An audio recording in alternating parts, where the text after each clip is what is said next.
Forgiveness can be such a sensitive subject.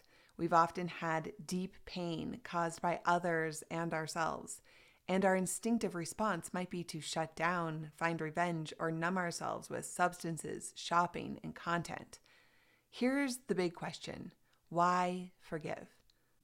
I have a 7-step process for you to dive into to start your forgiveness journey. We've worked through the first 3 steps already, so be sure to check out my YouTube channel to see those.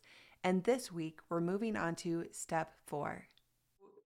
Number 4 is to actually have your experience. Whatever the experience was, really have it.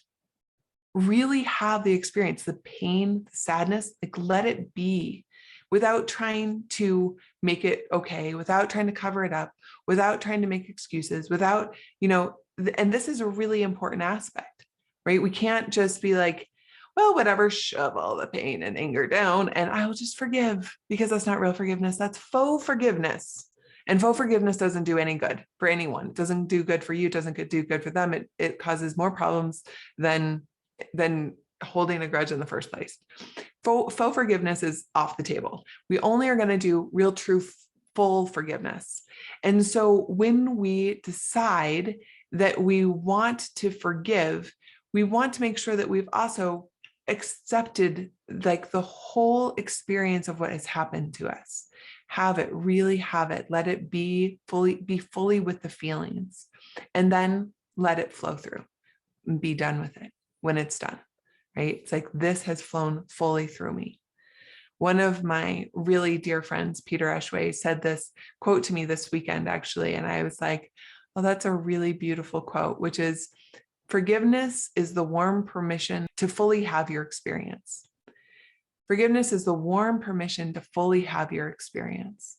And that felt like so rich to me in this way of saying, part of forgiveness is really allowing yourself to have your full experience. Really, really, truly. How is this for me? Exactly. I mean, that's the same thing. Like, what strengths have I developed? How is this for me?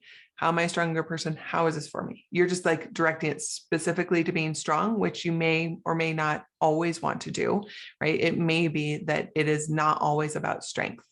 And for sometimes I think it's useful to broaden our ability to have something before us without it always making us stronger, because it can cause some challenges sometimes down the line if we always make everything about becoming strong.